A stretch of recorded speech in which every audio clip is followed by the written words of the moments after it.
Good morning mga kabayan, magandang umaga. Yan, panibagong araw na naman mga kabayan. At ayun nga, maaga tayong gumising kasi mag-early overtime tayo, 6:30. Pumangon tayo ng 5:04. At ang oras na is 5:33. Papasok tayo ng 6:30. At ayun, hintay lang natin maluto yung kanin. Tapos naglagay tayo ng 3 itlog. Sabay tayo. Tapos ayun yung pambaon natin, yung niluto natin kahapon. Adobong sitaw.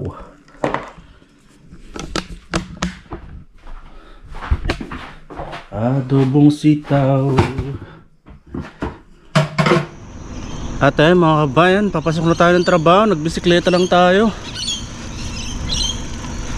Kasi maganda ang panahon ngayong araw. Ganda ng kulay ng ulap mga kabayan, no? Nice.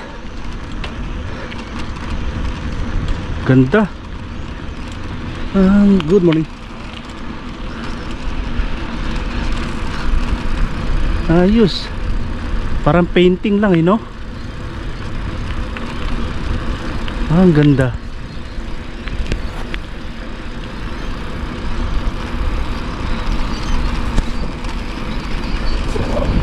So bali yan, mga 6:20 pa lang yata na umaga.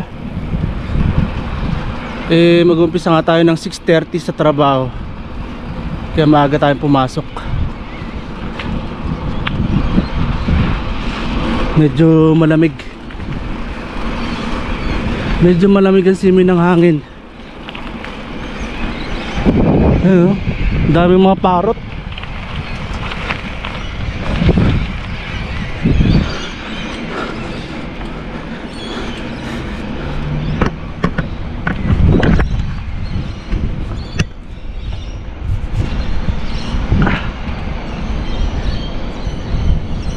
Maybe my love will come back someday. Only heaven knows. Maybe our hearts will find their way, but only heaven knows. And all I can do is hope and pray, 'cause heaven knows why I live in despair. Uy, may tumatagas na tubig, oh. May tumagas na tubig.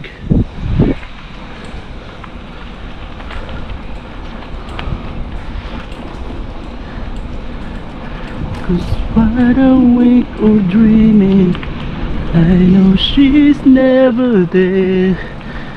And all the time I act so brave, I'm shaking inside. Why does it hurt me so? Maybe my love will come back someday. Only heaven knows. Yung mga kabayan, pasikat pa lang yung araw. Pasikat na ang araw.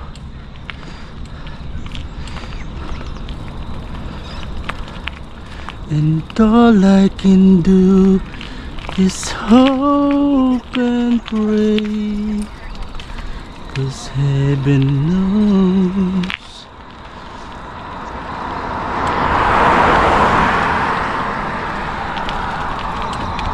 I will despair.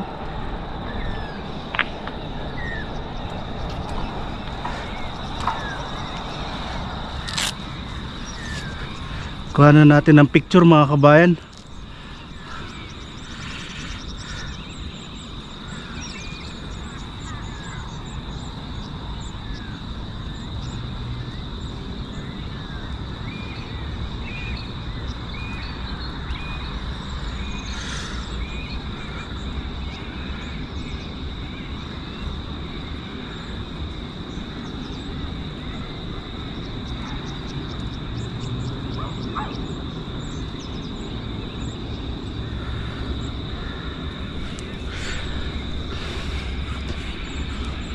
Bali ang oras pa lang mga kabayan ay 6:23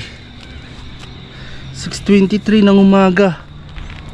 So meron pa tayong 7 minutes.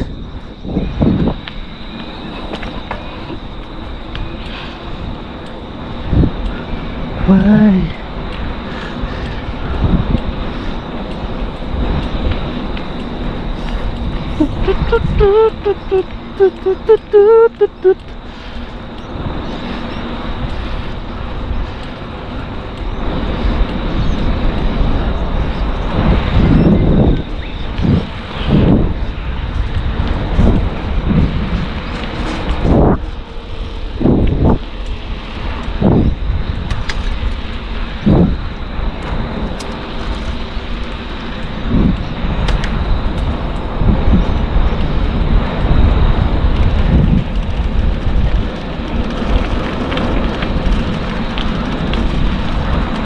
Bali, tatlo yata kami mag-overtime ngayon. Kasi yung dalawa may pending. May pending na trabaho. Tapos yung gagawin ko ngayon, hindi siya nagawa kahapon, pero kahapon dapat siya naka-schedule. Kaso marami atang gagawin din kasi dun sa sa unit. Bali, yung ibang trabaho nagawa na, ginawa na nung isang mekaniko, pero yung service iniwan. Kaya yun yung gagawin ko ngayon. Magsiservice tayo ng Kia Tasman.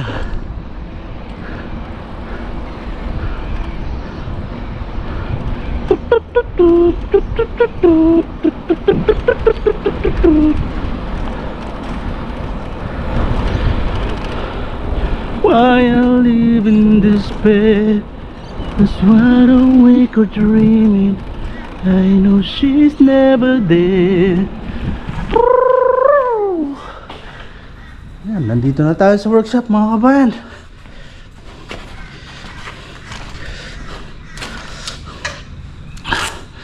Panibagong araw na naman sa trabaho.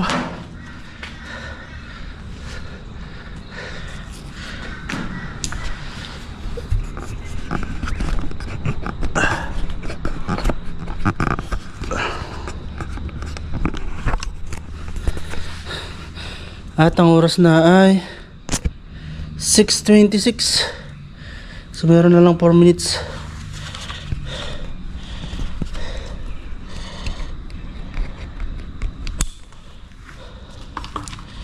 Wala.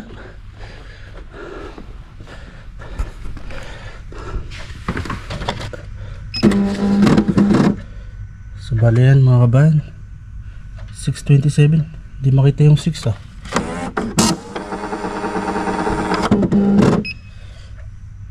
$6.27.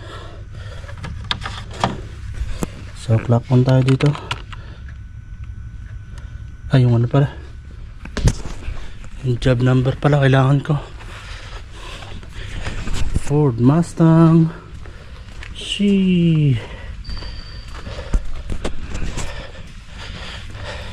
Pala ito yung gagawin ko mga kabayan. Service Kia Tasman. Pick up ng Kia. Many hours later. Hello mga kabayan. Ayan, uwian na naman. Ang kaso nga lang ay umuulan.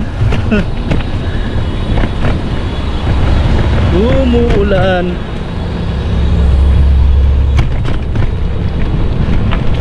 Buti na lang hindi masyadong malakas. Tsaka malapit lang naman yung uwian natin.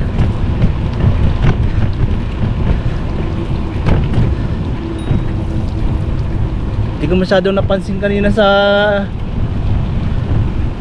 weather forecast. Nung nag-check ako kanina umaga na uulan pala ng hapon. Parang nakalagay lang yata kasi doon is parang 20% lang yung possibility na uulan. Kaya nagbike ako.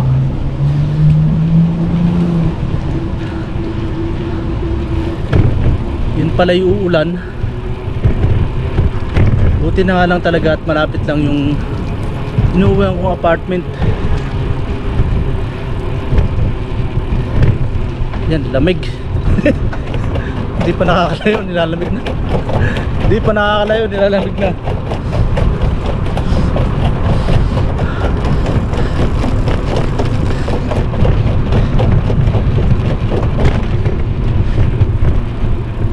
So ilipat natin yung camera sa ano, sa helmet.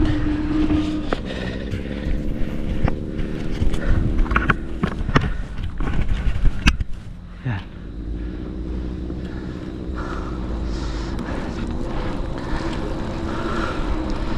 Maulan ng panahon. Di naman malakas, ambon lang. Kung tutusin, ano lang, ambon. Pero mapapansin nyo, ayan, nabasa na yung ano, nabasa na ng tuluyan yung daanan. Yung mga damo, basa na rin.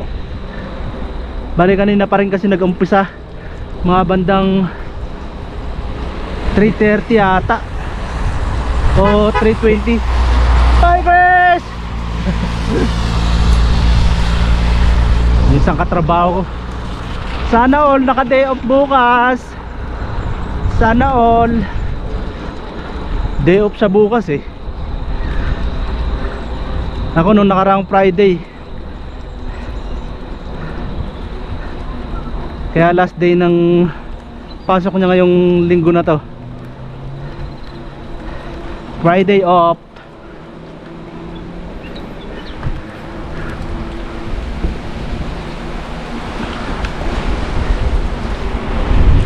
Medyo malamig ah. Malamig. Buti na lang dito sa part na to may mga puno. Ayan. Hindi tayo masyadong nauulanan.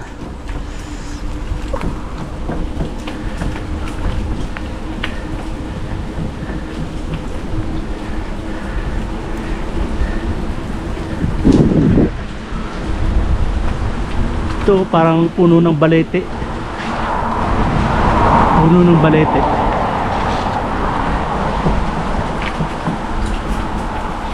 Lalaki ng ano eh. Lalaki ng ugat niya. Ugat na parang sanga. Yeah, lumalakas. Lumalakas pa nga.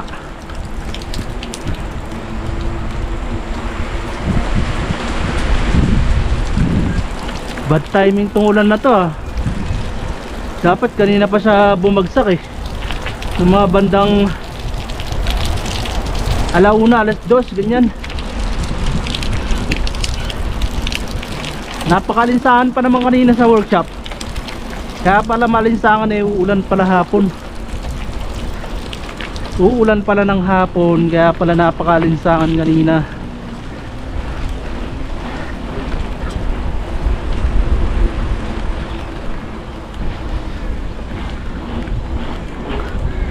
At mukhang bukas din yata, ulan din yata bukas ng hapon.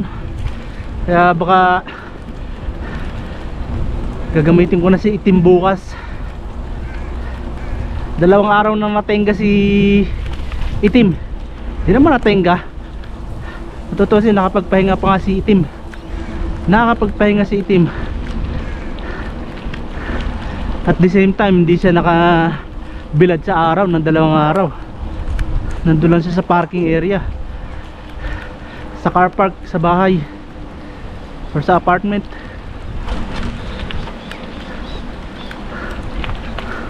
Cute nung ibon no. Nakalimutan ko ang pangalan doon sa ibon na yun. Anong tawag doon sa ibon na yun?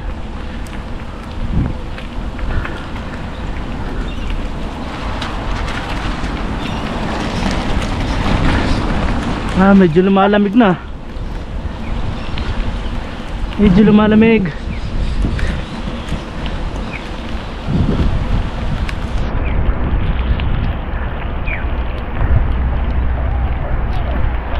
Sarap magkape ngayon. Masarap magkape, malamig. Dito na tayo sa apartment mga kabayan. Ito Ito nga pala si Itim. Si Itim. Nakapagpahinga ng 2 araw si Itim.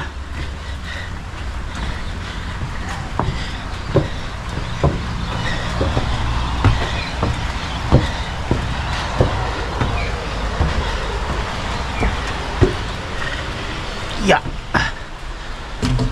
Whew.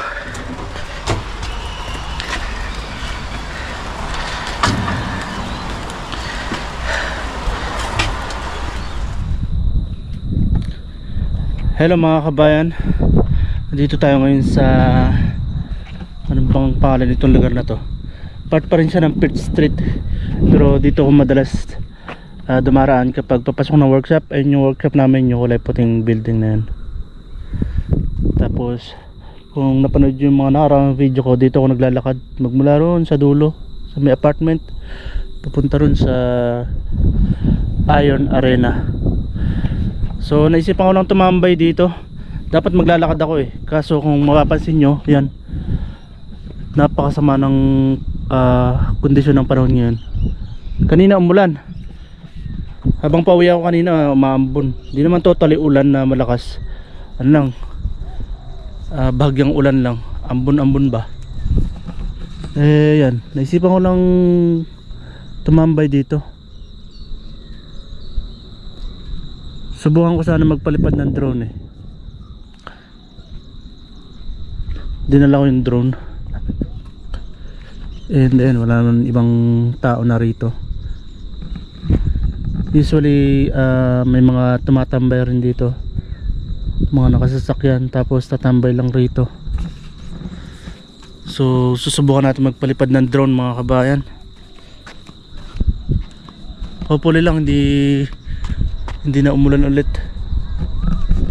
Medyo lumiliwanag naman na yung part na papunta ron na medyo kumukulimlim tsaka dun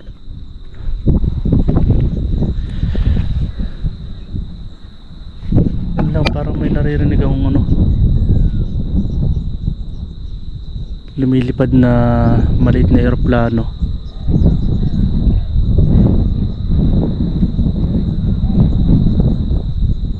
Meron nga, isang banda yun.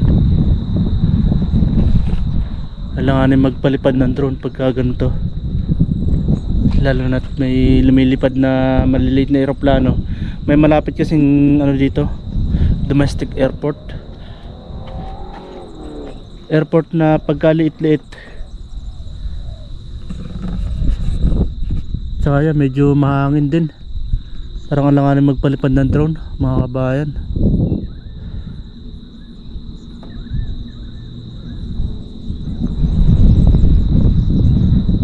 Saan yung lumilipad na yun? Yung aeroplanong tunog yun Mahirap kasi baka magpalipad tayo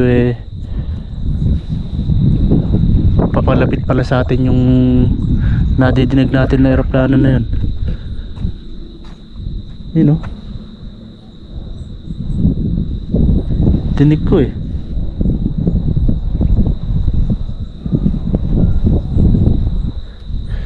So mangyari, tambay lang talaga tayo dito mga kabayan, palipas ng oras. At medyo parang may mapatak meron nga, may mapatak nga. Yan yung ilog mga kabayan, Manning River.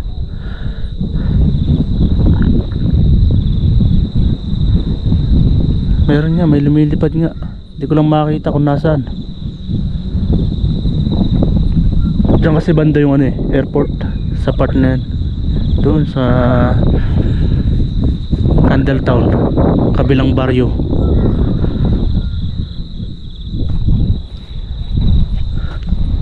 At ang oras na nga pala mga kabayan ay 6:17 ng hapon or gabi kamo na. Pero yan, maliwanag pa. Kung hindi lang ganito yung panahon, malamang talagang maliwanag pa. Kita pa yung araw pag gantong oras. Kasi late lumulubog, mga 8 o'clock na lumulubog yung araw. At ayun nga mga kabayan, medyo maambon. Buti na lang pala hindi ako naglakad. Yun o, lumalakas yung ambon. Buti na lang dinala natin si Itim. Si Itim.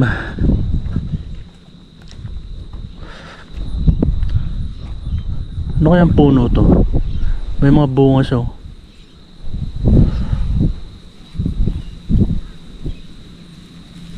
Yun.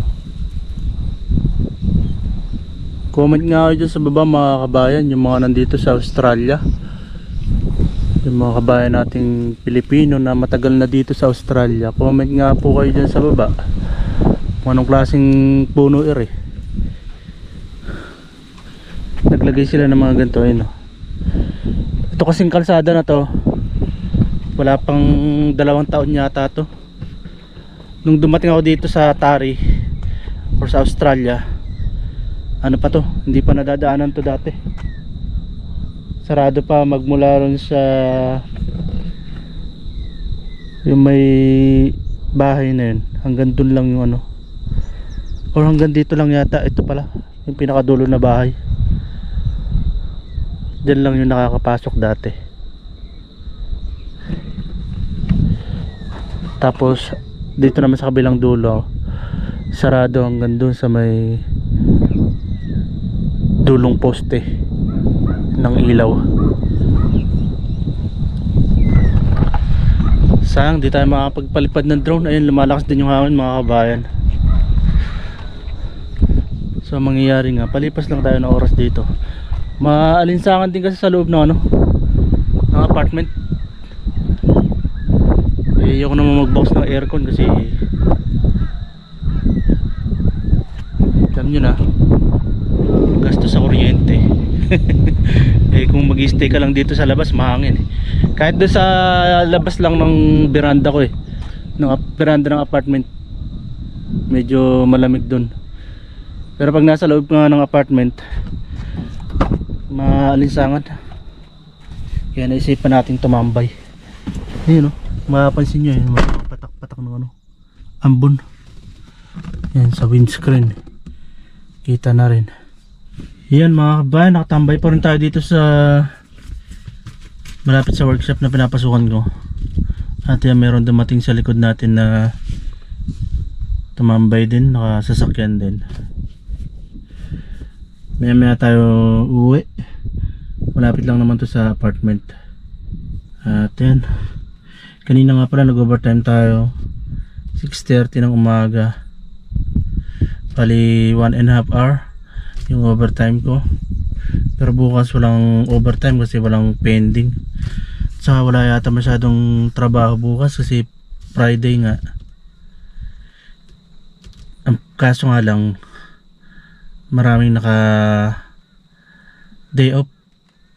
Halos kalahati nung sa workshop wala bukas. Bali meron kasi kami ditong RDO na tinatawag mga kabayan, additional day off na binibigay ng kumpanya. Ano siya, roster day off, RDO.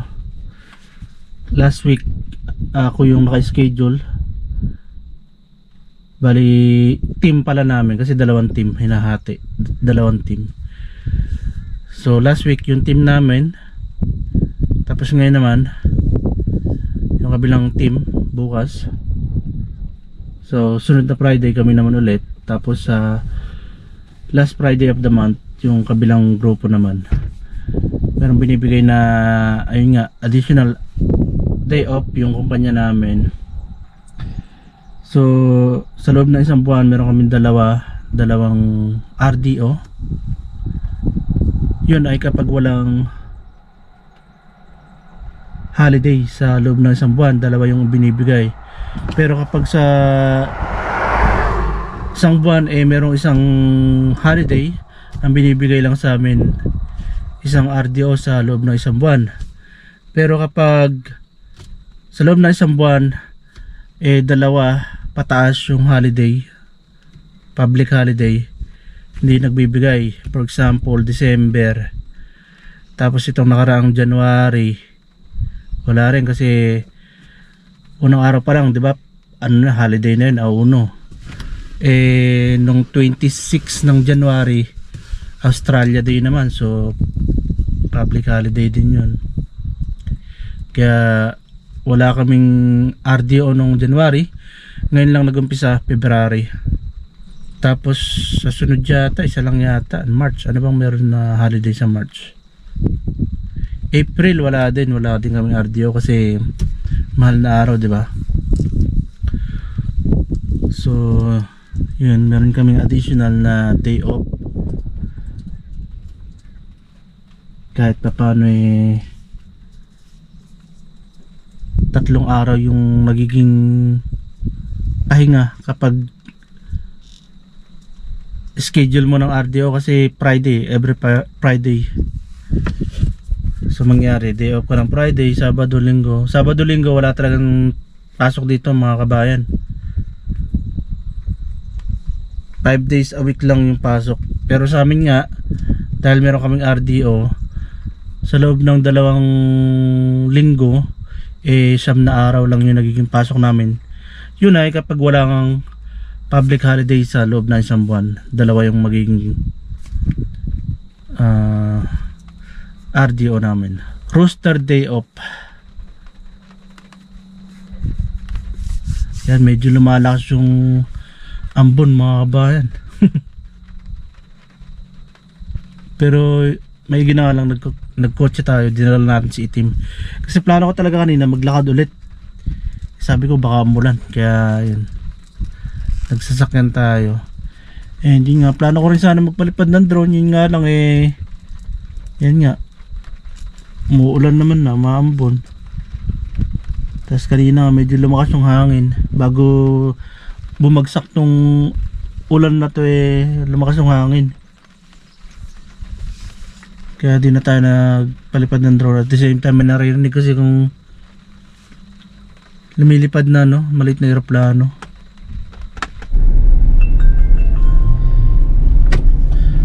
So ayan mga kabayan, uwi na tayo.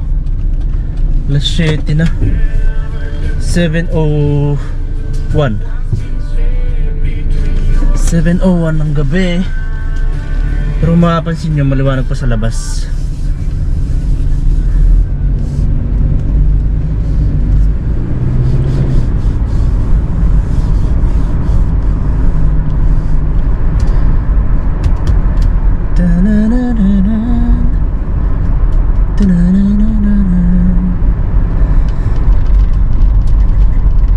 So bukas Friday, last day ng trabaho.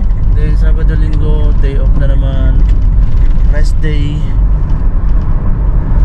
Ang bilis ng panahon mga kabayan, ano? Makakalahati na naman yung February, buwan ng February.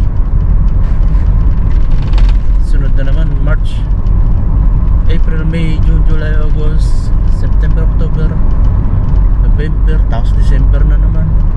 Tapos 2027 na. Ang bilis ng panahon mga kabayan.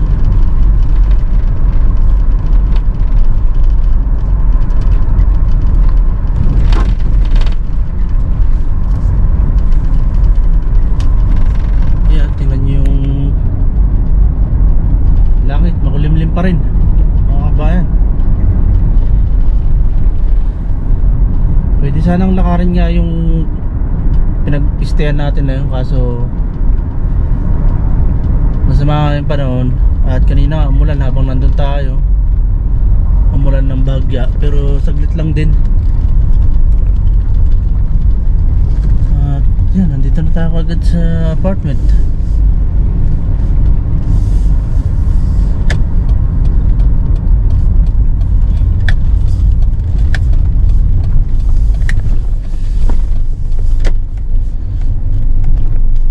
Ayan nga pala, yung basurahan.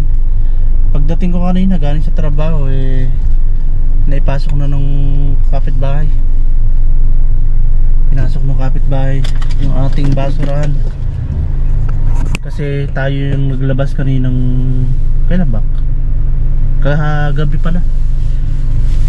Ako yung naglabas, so sila naman yung nagpasok, yung kapitbahay.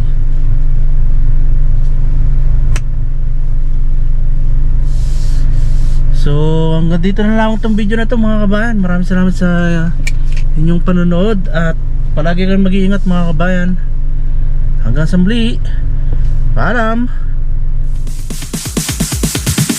Sorry, it's DJ.